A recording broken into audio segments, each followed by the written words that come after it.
This is the City of Meridian Solid Waste Advisory Commission.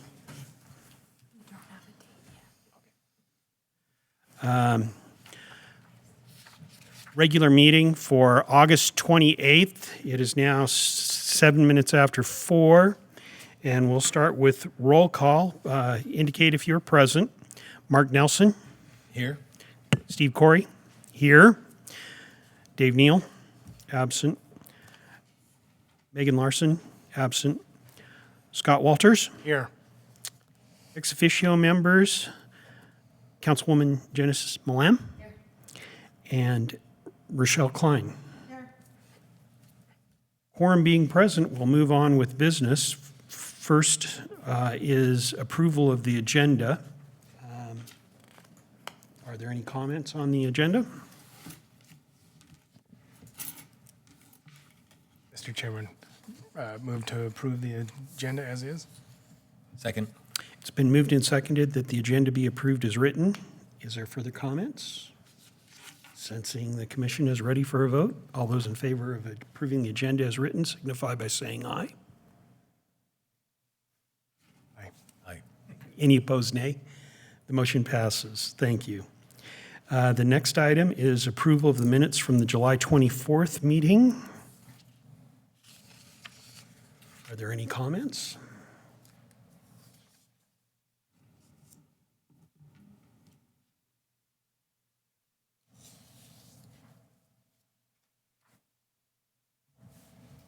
Mr. Chair, I move that we approve the minutes as written.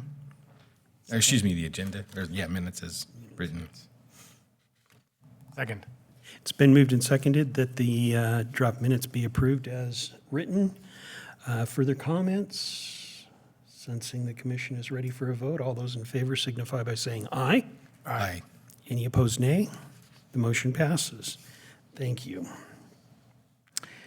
Next, we move into community acknowledgement. I don't have anything for this session, so we'll move on to action items. A old business. First item is survey update. Tom, if you could update us. Thank you, Mr. Chair, members of the commission. The community survey data collection piece has finished. ETC is compiling the results, and we expect to get the compiled results next week.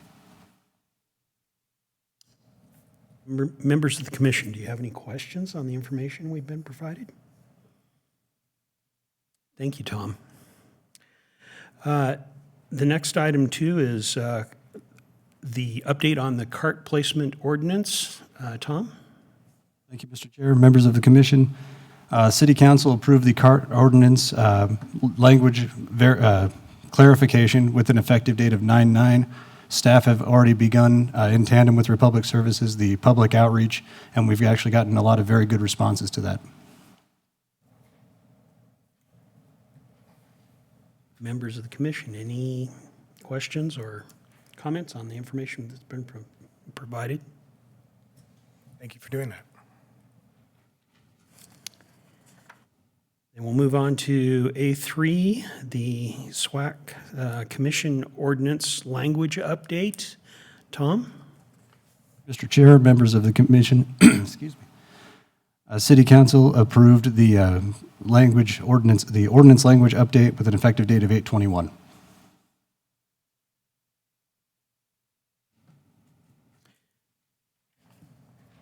Members of the commission, any questions or comments?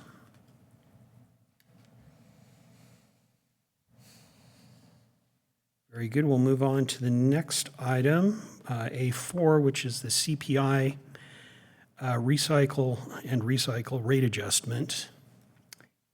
Tom, do you want to? I've got a bit of information from Andrea that when this is going to come to the council for their vote has not been scheduled yet. Mr. Chair, members of the commission, as you know, SWAC approved the CPI and recycling rate adjustments with a due pass recommendation to council. The public hearing occurred with council on the 20th of August.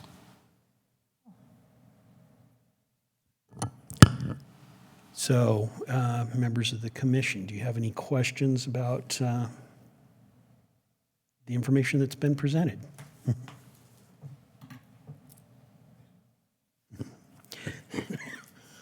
I would add, excuse me, there was no comments. No one from the public testified on the issue. So anyway, that completes our old business. So we'll move on to new business. The first item, household hazardous waste options. Tom, do you want to start off on this? Thank you, Mr. Chair, members of the commission. Staff have gotten numerous, not necessarily complaints, but feedback from the public that the household hazardous waste location is very, very busy every day throughout the entire time that is open from noon to 5 p.m. It has caused 7 p.m. Thank you. It has caused some backup and traffic issue onto Franklin, and Republic has, at several instances, actually routed cars throughout their property to try to mitigate this. But the question was posited is does SWAC have any ideas on what can be done to mitigate this issue? Thank you for bringing that forward to us. Certainly, the issue is fully open. Things that have been mentioned include maybe having a different location in conjunction with the location at Republic on Franklin Road, or additional days or something like that. But I was informed right before the meeting by our Ada County solid waste person that in the previous household hazardous waste meeting, something else which was discussed was having Stericycle go ahead and open a second lane of processing the waste during the time that we currently have. And apparently that would have minimal cost impacts and such, but certainly considering that Boise, which has nearly twice the population of Meridian, has 13 days when they're doing their collection throughout the city, and Meridian has 4. I think we can go ahead and recognize that there's probably a desire for more service, but how we provide more service is certainly open. And I guess at this particular point, what I would love to hear is if any of the commissioners have any other thoughts that should be looked into, and then maybe we can have staff go ahead and look at comparative costs and feasibility so that we can have discussion in the future when we have more members present. Yes, Mr. Chair, I'd like to comment that I attended the last household hazardous waste meeting, and if I recall, it seems like on that Monday, it's supposed to open at noon, but we have always some anxious folks that kind of start it backed up before it has a chance to get running smooth. And some of the things that kind of bounced around was not advertising a change in open time, but effectively starting it 30 minutes to an hour earlier to try to avoid that beginning queue. But that would be an additional, that's more staff for another hour and some overtime, and I don't know how that gets paid. That was one kind of a quick thing we could try. I think that was one of the options that was kind of bounced around. And I didn't remember about a second lane, but the public comment that it's just busy all day, every day. It's my understanding that it was more like backed up early, and then it takes a while to get through the queue, and then there's some dead times throughout the day. So I'm not sure what the truth is there. I don't know if Republic Services could speak to that. was it on? Mr. Chairman, yeah, and Commissioner Nelson, I guess you're right. So there are other sites that do this. The site gets backed up, people get anxious, and starting probably 11, people are waiting in the parking lot. So Stericycle said the hard part is working through that first glut, and then they have these pulses after that where it gets really busy and it backs up, and then it works down, but it gets really busy again. And then, so it does, there are pulses throughout the day, but that first pulse, people will wait an hour, and they get really mad about that wait time. So in other sites, they have done a soft opening where they say noon, but they do come and start setting up at 10, but they're generally are almost ready by 11:30. So they said if we don't ever advertise it, we say noon to 7. People only come in generally a couple times a year with their stuff, so it's not really, they'll feel kind of lucky, but not, we would never advertise it. I guess other sites have done this, and it helps them keep that initial bunch at the front kind of feathered out. And then the second lane does help too. And those are ways to keep the same single site open without going to another site, which has a whole nother layer of costs added to it. So, but for the most part, the statistics do show it's the busiest site in Ada County. So it's by far the busiest site every week. Like even though it slows down in the winter, it's still the busiest site in the winter. Even though it's slower, we can cut back on trucks and staff. And Stericycle's good about managing staff. They staff up in the summer, and then they drop down in the winter when materials, a fewer number of tons are coming through. So they're pretty good about managing the staff and the truck numbers. But it might be worthwhile just doing soft opening and trying a second lane and seeing. My concern is that when they get there early, traffic backs onto Franklin, and Franklin's getting really busy with the 10-mile complex, and now we have an apartment complex going in across the street, and it's a pretty big apartment complex. So I'm worried, as you're coming across Linder on Franklin, you're coming at 45 miles an hour, and then you can hit a dead stop right in front of our place when traffic's waiting to go right into the parking lot. So we've moved cones, and we can try to pull more people in, but it's better to come up with a long-term solution, I think. So you may want to try one or both of those ideas to just move people off the street, I think. I don't know, operationally, if you want to add anything else, Tom, or if you heard anything else, other than just numbers. Okay, that's all.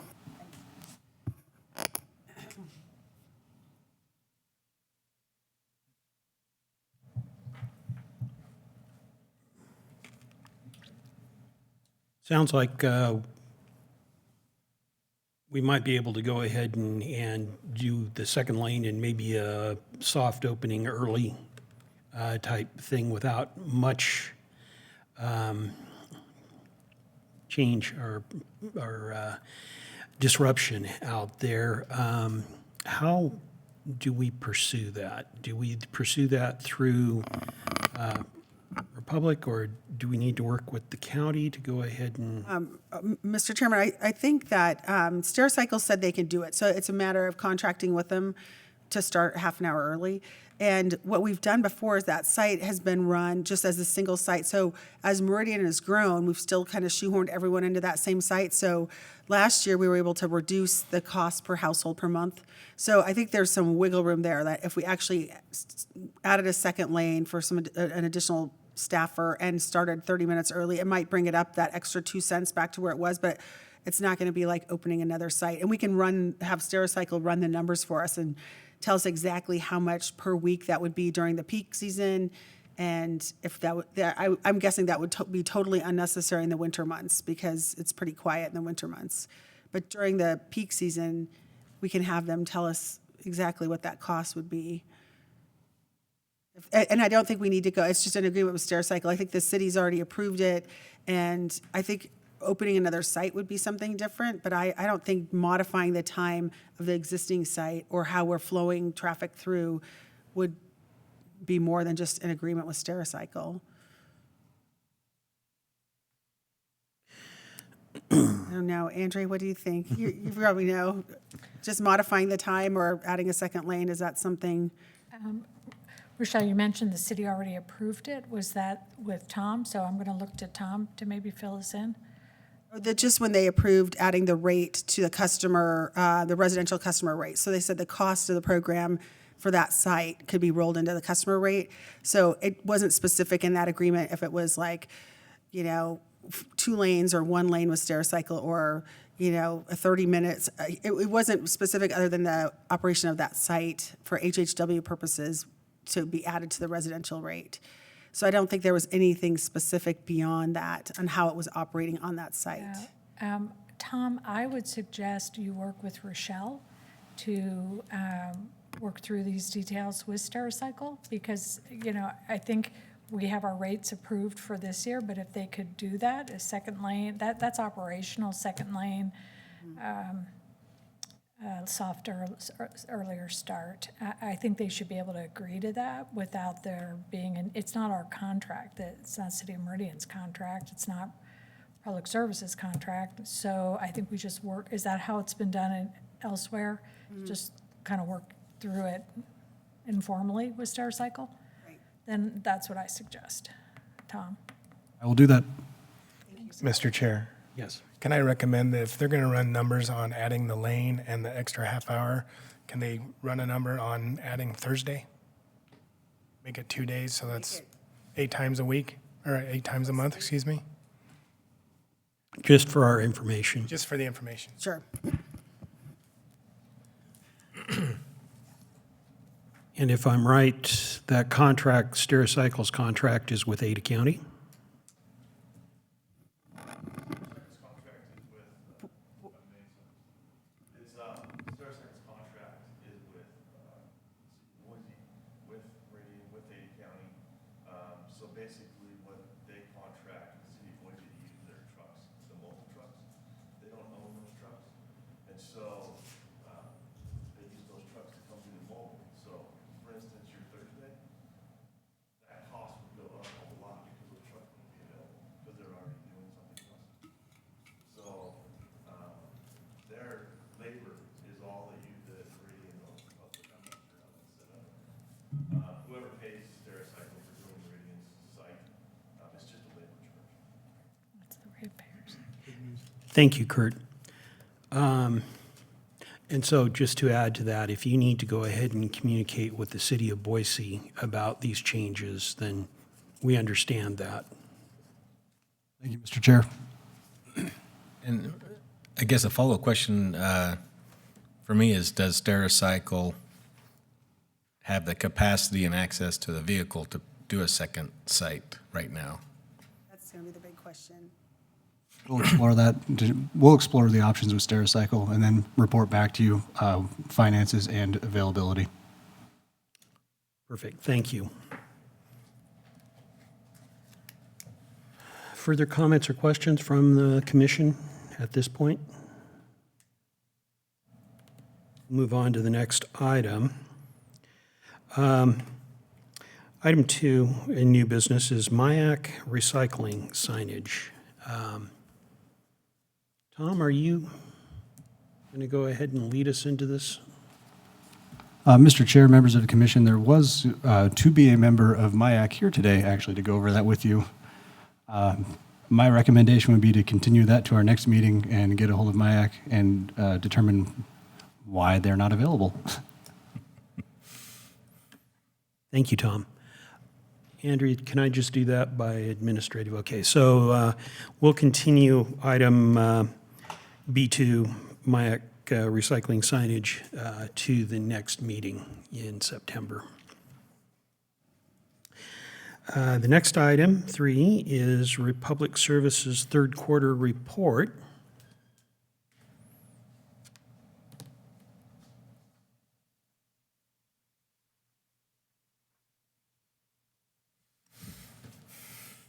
Mr. Chairman, Commissioners, if I may take a moment to pass out the report.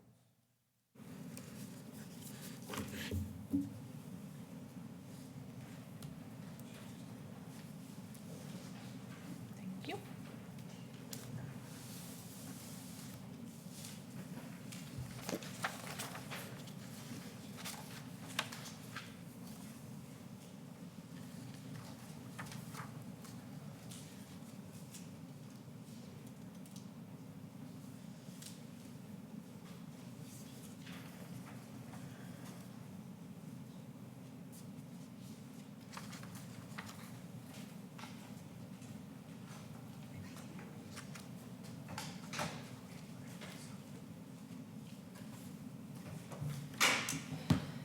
Just message Jody.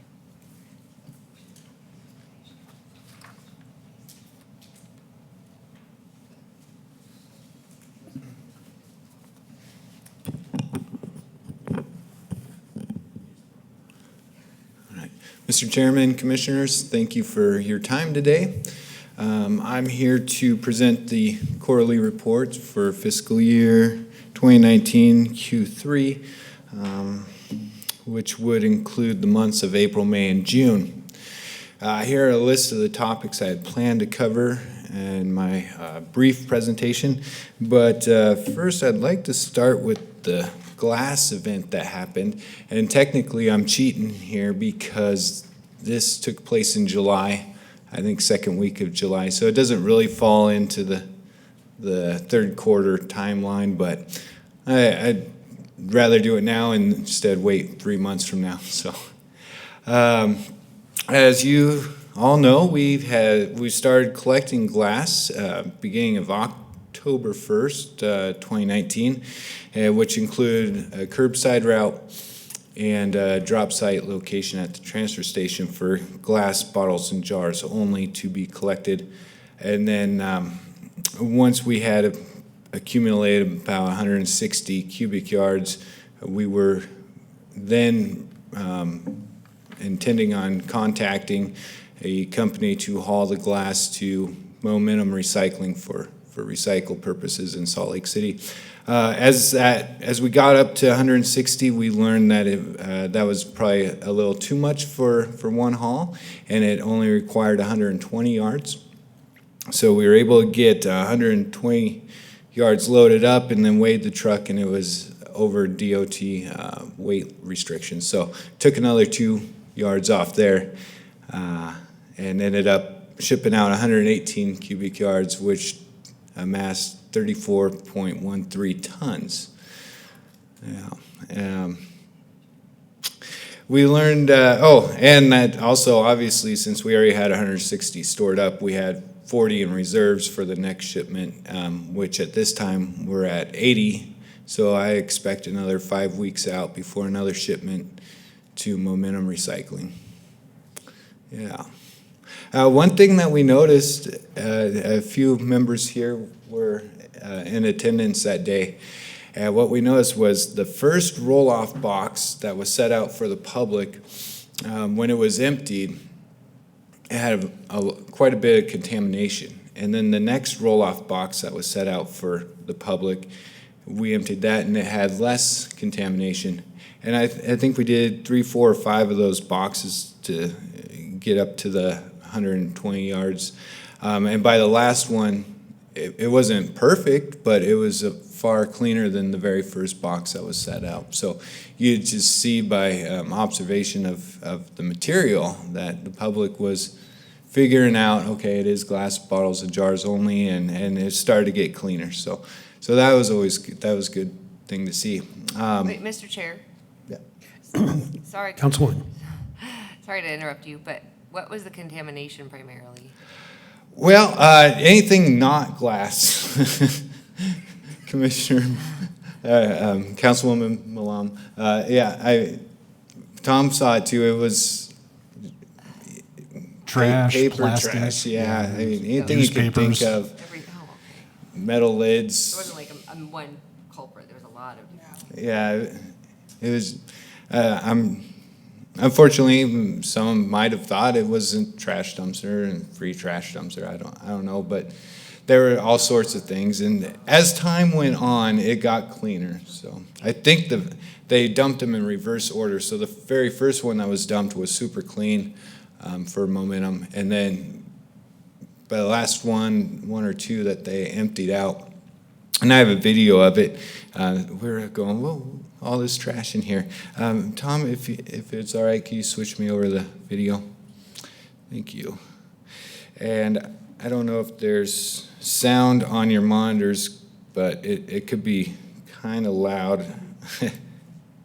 I'm not a professional videographer, so at first it's going to start out sideways, and then I'll figure out the camera.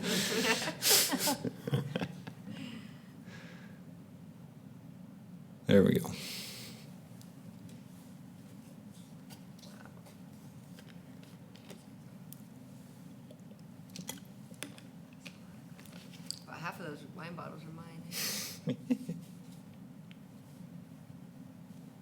That's normal speed. Wow. And this was the very first public drop site container, so this is the one with the most contamination. And we might be able to pause it and see.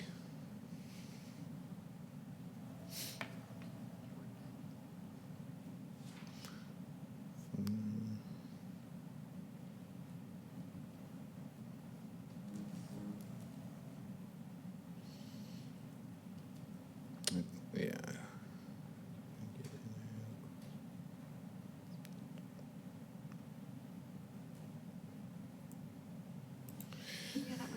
So I think I see some labels, but that's probably part of the broken glass. But Mr. Chairman Some and wrappers. Commissioners, I would point out that this is spectacularly clean compared to most glass drop sites. I mean, when we're looking for trash, it's pretty incredible. Like, this is about as clean. Put it this way, they said, Momentum Recycling said that they would have to charge us with over 20% contamination. This is clearly under 1%. Like, this is, for anybody in the field, this is remarkably clean, I think. I mean, it might be dirty from other bottles spilling on it, some dust Cans. blowing on it, but not much. I mean, there's not much in the way of contamination. Yeah, I spy a detergent bottle, looks like a little bit, maybe food and a beer can. But overall, Couple beers. and this is the most contaminated load of the bunch. So it just got better from there.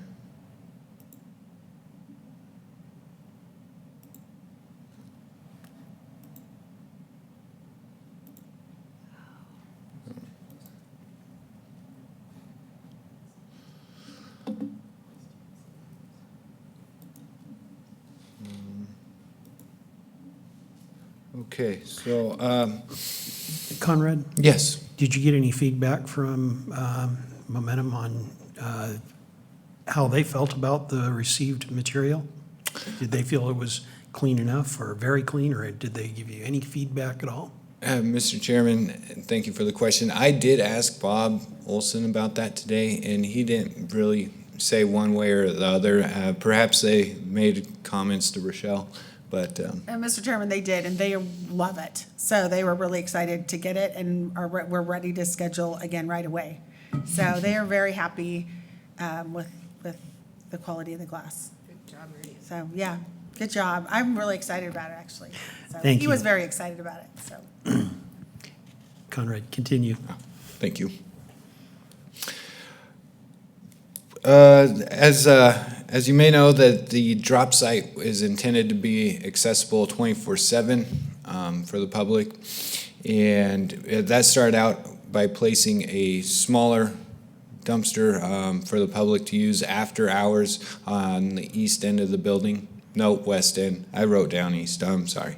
It is on the west end of the building by the gates there.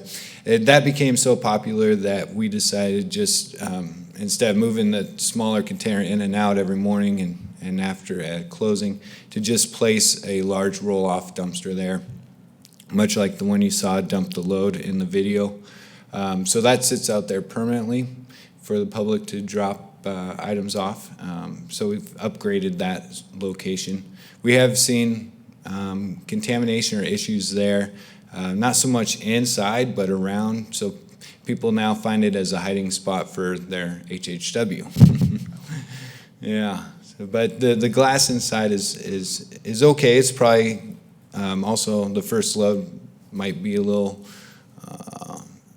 dirtier than the inside the gate, but it's far from being full at the moment. So we'll just have to wait and see when we empty it out.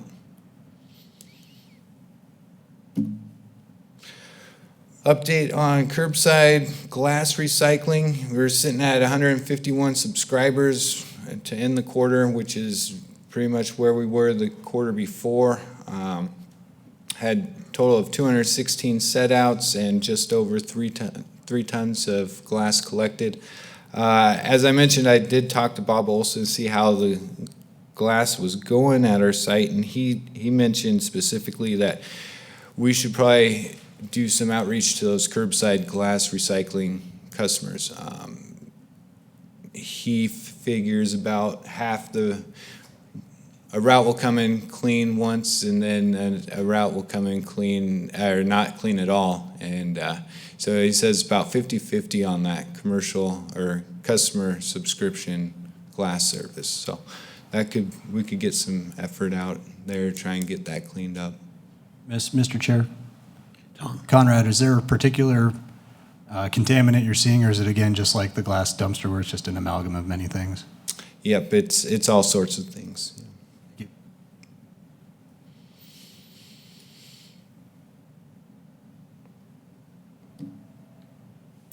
Hand in Hand continues to be a success, and in fact, it's already having its best year, and we're 3/4 through it. So, 4 hauls in April, 4 in May, 3 in June, and it's just been consistently like that. I was out there last week and happened to notice it was overflowing with cardboard, and it's like, all right, time to get that load out and emptied and start all over. It's just nonstop. It's being used. It's going really well.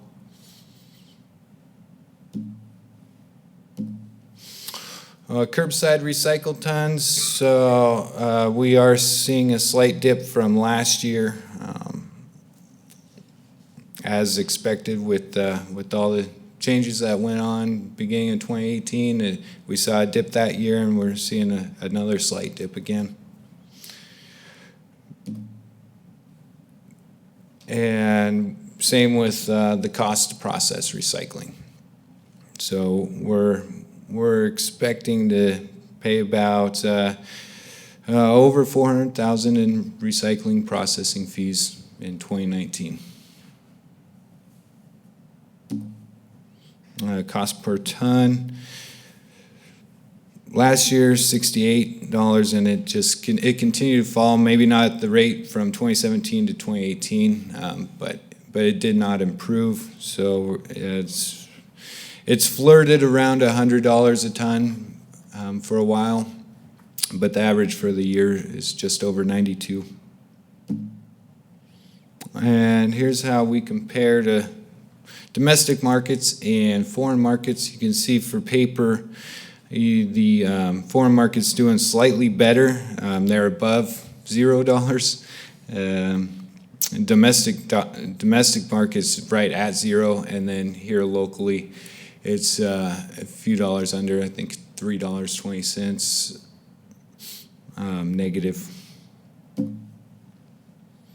And then cardboard looks similar. Foreign cardboard pricing doing better. We are locally doing a little bit better than the domestic cardboard, but they're both sitting at anywhere between $20, $25 a ton.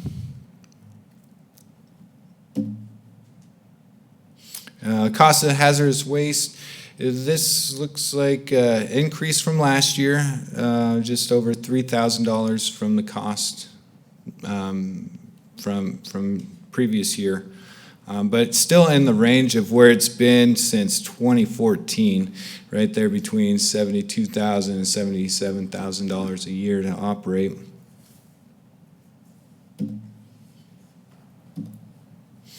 Now for the curbside stats, we saw a 5-ton decrease from compared to 2018. The participation rate went up 1% though. It was sitting at 90 for maybe 3 or 4 straight quarters, and just went over that edge up into 91%. It was a small decrease in pounds per household by 1.5 pounds. Curbside trash, we saw a 5% growth in households, the amount of accounts, which is a trend that I've been seeing probably since 2015. And with that comes increase in trash, so a 7% increase in trash tons compared to 2018, a 5-pound increase per household. Commercial recycling, this is the most consistent growth I've seen in commercial recycling since 2012. It was often going up, down, and down for a few consecutive quarters, but this is 3 quarters in a row. It's outperformed the year before. So it'd be really neat if it's the same way in Q4 and get a full year of recycling growth from the commercial sector. Participation rates up to 46%. About a year ago, it was low 40s, so that continues to grow. Probably one of the explanations why tons are increasing as well. Commercial trash counts are up 4%, just like households were up 5%. This is not too far behind them. So a 4% increase in commercial trash and a large increase in trash tons, 17% increase on the commercial side. Roll-off, it's up and down, especially recycling. So you can see 2 quarters where recycling industrial tons dropped, but that one's a hard one to predict. I've seen that one all over the place. 13 active recycle accounts is about where I see it's probably more on the low end. It's usually between 13 to 19 or 12 to 19 counts. Trash, just like commercial trash, industrial trash went up the same amount, 17% for tons. And transfer station was busy. So as you can see there, the first 2 quarters, it was pretty stable with what went on in 2018, and then a large spike here in this last quarter. Spring cleanup, move-ins, move-outs, what have you, they were busy. So approaching the 70,000 tons for the quarter, which was a 15% increase. Here's an odd one that I've seen happen more than once. Household hazardous waste is a collection site that was discussed earlier. Increase in households using it of 11%, which I see every Monday. That's absolutely true. And then a tons drop, I think compared to 2018, it was 35 tons. So lost 14% tons there.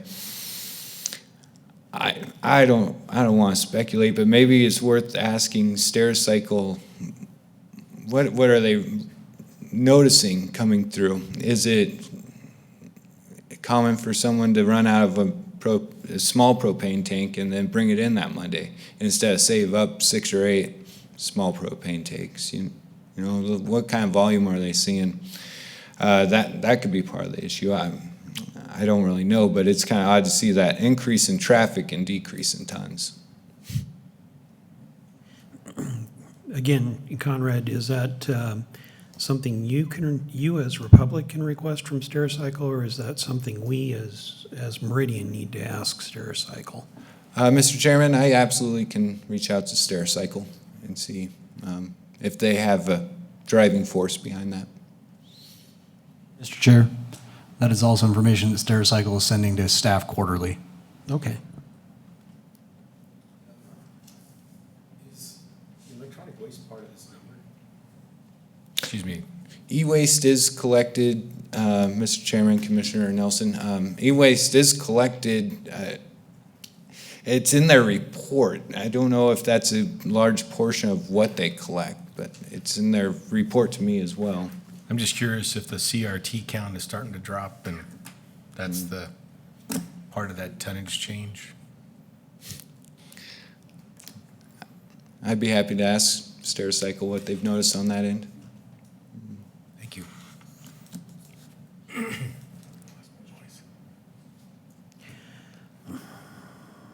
More? Oh, continue. I think that's it, actually. Good timing, huh? Thank you, Conrad. Members of the commission, do you have any comments or questions on the information that's been presented to us? He answered all of our questions. Good job. Thank you, Conrad. We do appreciate it when you come up here and give us all this information. Mr. Chairman, Commissioners, thank you for your time.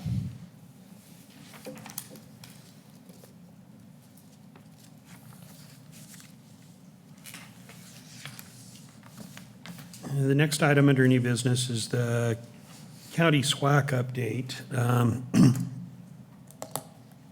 The county SWAC met a couple days after our last meeting. That is generally a quarterly meeting.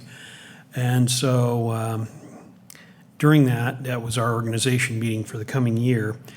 Steve Sedlacek was reelected as chair, and I was reelected as vice chair. For your information, there are 3 open seats on the Solid Waste Advisory Committee for the county. Those correspond with the districts that are set up for the county commissioners. So for our standpoint, Northern Meridian would be in the District 2, which is Rick Visser's district, and then Southern Meridian is Commissioner Kenyon's district, District 3. Preference will be given to people who live in unincorporated Meridian, or unincorporated Ada County. But obviously, if no one's coming forward, they want to fill those slots. So if you know of anyone who may want to be involved in the county SWAC, pass this on to them. They go ahead and make their interest known by going to the county website, and you get a form to express your interest and apply for the positions there, and it gets submitted, I believe, to the county commission for their consideration, for it to be processed.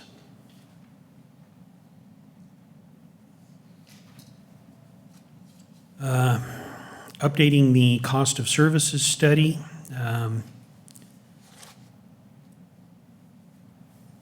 That is continuing. There'll be a special meeting in regards to that on Friday, where we'll be, well, so far, data collection has occurred to go ahead and the idea is to build the cost of operation of the landfill.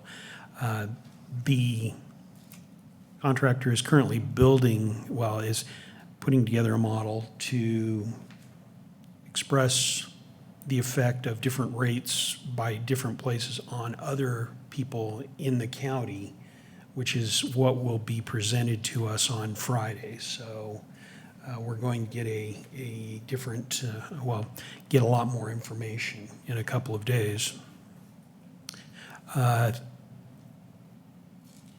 The county presented a landfill gas study. A prior report on the subject focused the study on generation of electricity as opposed to selling the landfill gas directly.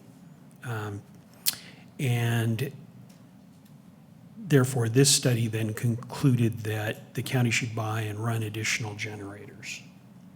And that is something that the county is working with to consider at this point.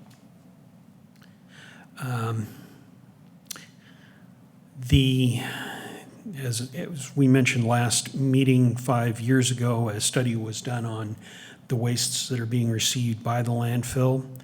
An update to that survey is going to occur, and it's going to be financed by the county.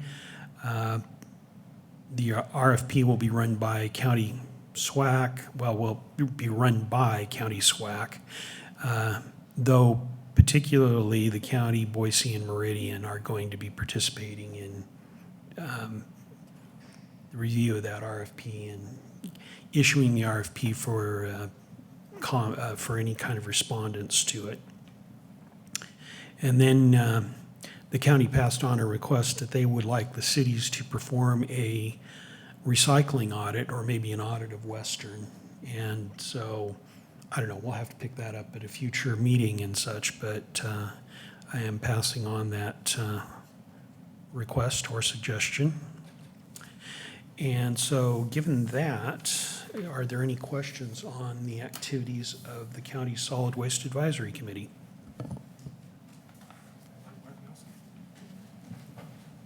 Done that to me before.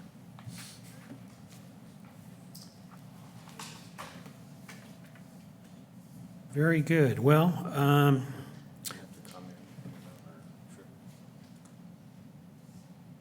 let me get into that next.